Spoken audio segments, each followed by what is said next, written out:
Hi everyone, my name is Kira, and today I'm going to be showing you a little speed paint of this Labyrinth print I did. I promise it's not going to be a super talky video, I hope. If it is, it is. But yeah, I just wanted to show you kind of the process of how I made this. So I do start out normally with a reference picture to kind of get proportions and some little details in. A reference picture is really important for that first sketch, and then after that I do, I might use it as a, reference for shading, but then, I kind of do my own thing. So I had the idea of making this picture, this print, look like a collage, because I often find that I don't like how a lot of quote-unquote merch for things that I like looks. A lot of it I think looks really cheesy, or it's just not in my aesthetic. So I wanted to do this collage-y type piece with some nice like greens, because I always think of greens when I think of Labyrinth, even though it's not really in the movie a lot, but just with that like kind of spring fae vibe. I have a whole like mental image of what Labyrinth is.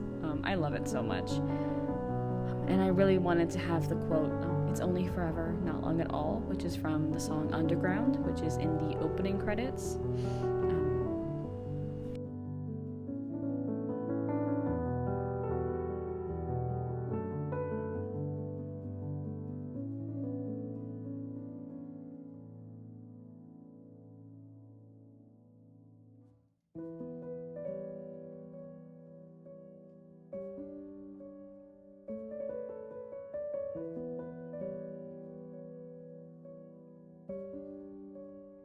And this like way of presenting this quote, I do hypothetically like the idea of it.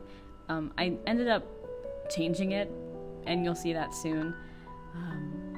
I just, I had some different ideas, and that's what happens a lot of times when I'm making art, is I kind of start doing one thing, and then I realize, actually, I think it would look better if I did, this other thing to kind of capture it.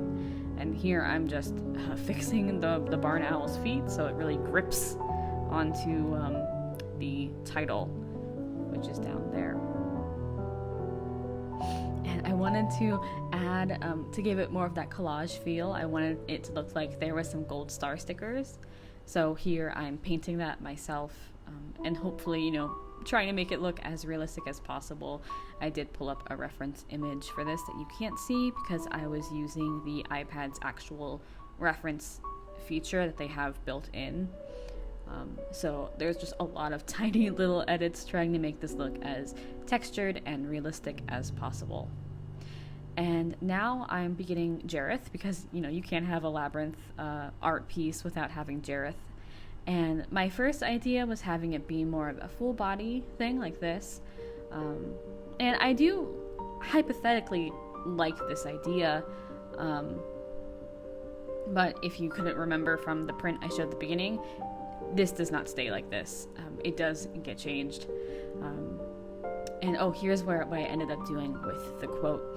I made it look like they were cut out of paper and stuck onto the print to get, continue adding those layers, which I think will really help give it the collage feel.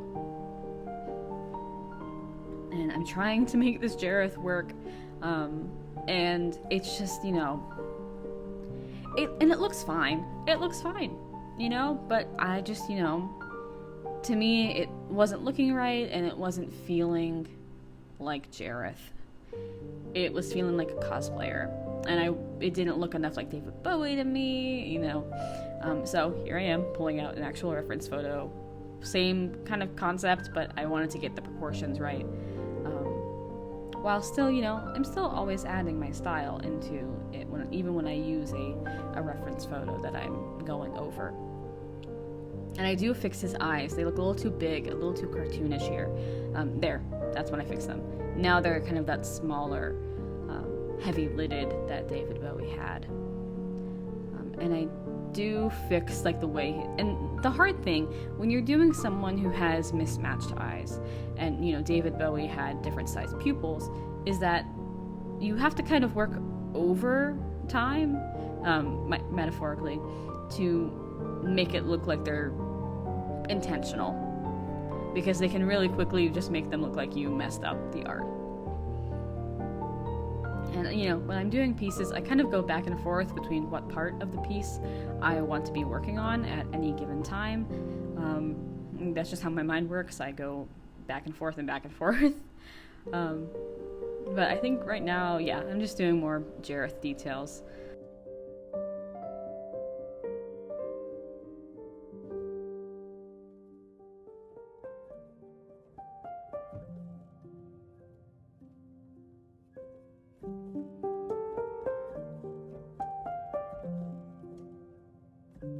Something that, you know, painting the clothing really made me miss was when I was studying, doing costume design, which I studied for the first like 2.5 years of college before changing my major.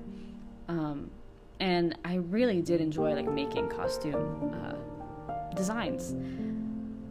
And so just, you know, whenever I'm doing intricate like clothing, I always think,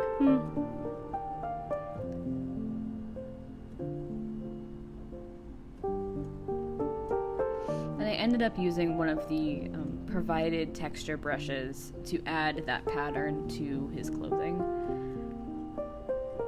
You can't really see it, but you know, it adds a little texture, right?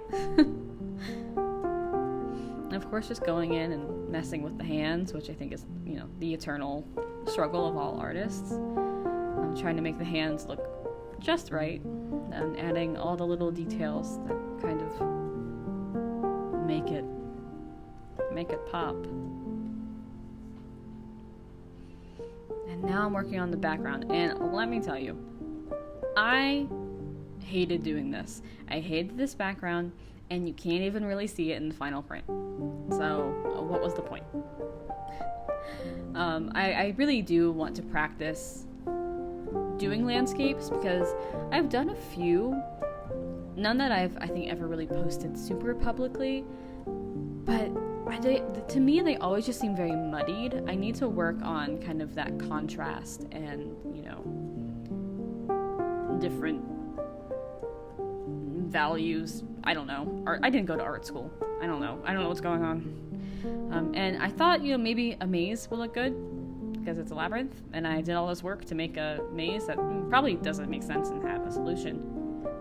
And then I decided, no, I want to have the Labyrinth book that Sarah reads in the beginning. So just kind of like filled in some more leaves. But again, see, look, you can't even see the tree background. So, you know, some last little details. Anyway, here's the shot again.